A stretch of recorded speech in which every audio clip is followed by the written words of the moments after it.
course, was crucified, buried for 3 days, and thus resurrected. These attributes of Horus, whether original or not, seem to permeate many cultures of the world, for many other gods are found to have the same general mythological structure. Attis of Phrygia, born of the Virgin Nana on December 25th, crucified, placed in the tomb, and after 3 days was resurrected. Krishna of India, born of the Virgin Devaki, with the star in the east signaling his coming. He performed miracles with his disciples, and upon his death was resurrected. Dionysius of Greece, born of a virgin on December 25th, was a traveling teacher who performed miracles such as turning water into wine. He was referred to as the King of Kings, God's only begotten Son, the Alpha and Omega, and many others. And upon his death, he was resurrected.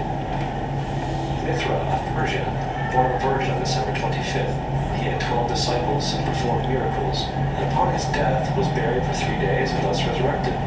He was also referred to as the Truth, the Light, and many others. Interestingly, the sacred day of worship of Mithra was Sunday. The fact of the matter is, there are numerous saviors from different periods from all over the world which subscribe to these general characteristics. The question remains, why these attributes? Why the virgin birth on December 25th? Why dead for 3 days and then resurrection? Why 12 disciples or followers? To find out, let's examine the most recent of the solar signs. Jesus Christ was born of the Virgin Mary on December 25th in Bethlehem. His birth was announced by a star of the east, which 3 kings or magi followed to locate and adorn the new Savior. He was a child teacher at 12. At the age of 30, he was baptized by John the Baptist, and thus began his ministry. Jesus had 12 disciples which he traveled about with, performing miracles such as healing the sick, walking on water, raising the dead. He was also known as the King of Kings, the Son of God, the Light of the world, the Alpha and Omega, the Lamb of God, and many, many others. After being betrayed by his disciple Judas and sold for 3 pieces of silver, he was crucified, placed in the tomb, and after 3 days was resurrected and ascended into heaven.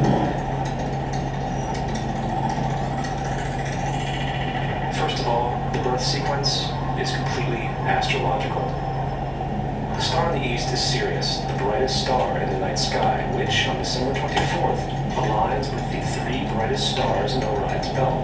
These 3 bright stars in Orion's belt are called today what they were called in ancient times, the 3 kings.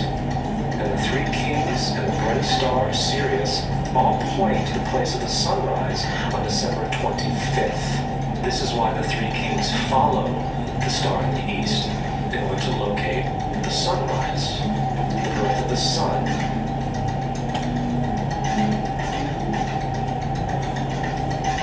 The Virgin Mary is the constellation Virgo, also known as Virgo the Virgin. Virgo in Latin means virgin. The ancient glyph for Virgo is the alter M. This is why Mary, along with other virgin mothers, such as Adonis's mother Myra, or Buddha's mother Maya, begin with an M. Virgo is also referred to as the house of bread, and the representation of Virgo is a virgin holding a sheaf of wheat. This house of bread and its symbol of wheat represents August and September, the time of harvest. In turn, Bethlehem, in fact, literally translates to house of bread. Bethlehem is thus a reference to the constellation Virgo, a place in the sky, not on Earth. There is another very interesting phenomenon that occurs around December 25th, or the winter solstice. From the summer solstice to the winter solstice, the days become shorter and colder. And from the perspective of the northern hemisphere, the sun appears to move south and get smaller and more scarce. The shortening of the days and the expiration of the crops when approaching the winter solstice symbolize the process of death to the ancients. The death of the sun. And by December 22nd, the sun's demise was fully realized. For the sun, having moved south continually for 6 months, makes it to its lowest point in the sky. Here a curious thing occurs. The sun stops moving south, at least perceivably, for 3 days. And during this 3-day pause, the sun resides in the vicinity of the Southern Cross, or the Crux, constellation. And after this time, on December 25th, the sun moves 1 degree, this time north, foreshadowing longer days, warmth, and spring. And thus it was said, the sun died on the cross, was dead for 3 days, why Jesus and numerous other sun gods share the crucifixion, three-day death, and resurrection concept. It is the sun's transition period before it shifts its direction back into the northern hemisphere, bringing spring and thus salvation. However, they do not celebrate the resurrection of the sun until the spring equinox, or Easter. This is because at the spring equinox, the sun officially overpowers the evil darkness, as daytime thereafter becomes longer in duration than the night, and the revitalizing conditions of spring emerge. Now, probably the most obvious of all the astrological symbolism around Jesus regards the 12 disciples. They are simply the 12 constellations of the zodiac, which Jesus, being the sun, travels about with. In fact, the number 12 is replete throughout the Bible.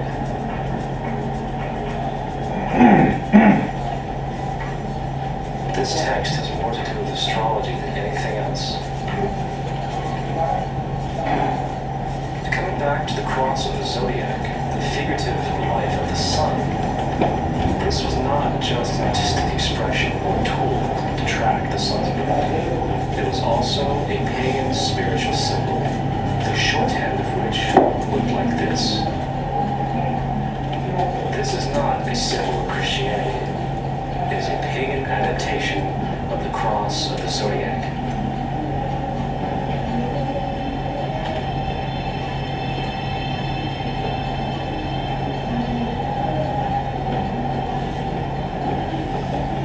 Jesus' early occult art is always shown with his head on the cross, for Jesus is the Son of God, the light of the world, the risen Savior, who will come again, as it does every morning, the glory of God, who defends against the works of darkness, as he is born again every morning, and can be seen coming in the clouds, up in heaven, with his crown of thorns, or sun rays.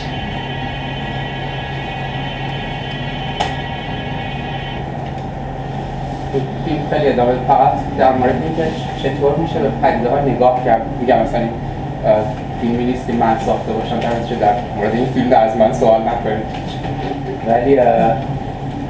ولی برای من جالب بود که چطور میشه هندسه رو با گاه شماری، با نمیدونم هنر، با تاریخ ادیان و چیزای دیگه یک جا جمع کرد و در حقیقت از این علم خیلی خاصی پنکر روشن یک جا جمع کرد و معماهایی رو حل کرد که برای ما معما مونده و ما یا به عنوان معما اصلا اینو پذیرفتیم یا کاملا اصلا اینو رد کردیم و گفتیم افسانه است و هیچ کدوم از اینا در حقیقت در برخورد با گذشته نمیتونه درست باشه. یک چیزی نمیتونه چندین هزار سال وجود داشته باشه و همونطور همون افسانه باقی بمونه، پس افسانه نیست. ولی خب یک چیزایی رو هم با دیده شاید با یک ادبیات دیگه بهش نگاه کرد. مثلا شاید نشه گفت مثلا آناهیتا یک ایزد بانویی بوده چون اینا بیکار بودن، خب بانو هم یک چیز خوبه، اینا این مجسمه ساختن، خیلی مثلا بر خودشون مقدس بوده، یک چند هزار سالی باهاش مشغول بودن تا مثلا گفتن راست میگی مثلا این خب پس ایزد ما نیست. مثلا شاید چرا مثلا آناهیتا ایزد بانوی آبهای روانه، شاید مثلا این ستاره ناهید از کجا طلوع میکنه، از پامیر طلوع میکنه و که خزر در حقیقت میاد پایین و رود آب و دریا اون موقع دقیقا همین مسیر رو طی می‌کرد و اون خیلی نزدیک به افق حرکت می‌کرد و این در حقیقت آبرنده آب‌های روانه و این یواش یواش سمبل شده، به شکل شاید سمبل نمادین هم در اومده، ولی خیلی ساده نمیشه از کنار یک واقعیت‌های اسطوره‌ای رد شد، مخصوصا اینکه واقعیت‌های اسطوره‌ای در زندگی امروز ما دخیلن و نباید اسطوره زدایی کرد جهان رو، به خاطر اینکه اسطوره آسمان در حقیقت میراث بشری ماست و بدون اون اصلا انگاری ما زبان رو کنار بذاریم و شروع کنیم چون زبان به قدیم ربط داره ما شروع کنیم یه کدی رو اختراع کنیم که از امروز ما دیگه مثلا صحبت کنیم. ما باید بر اساس چیزی که در گذشته وجود داشته و با درک درست اون آینده رو بتونیم در حقیقت غنی‌تر کنیم و خودمون هم تبدیل به پدیده نشیم که یا آرکیاسترونومی یا استرونومری بعد از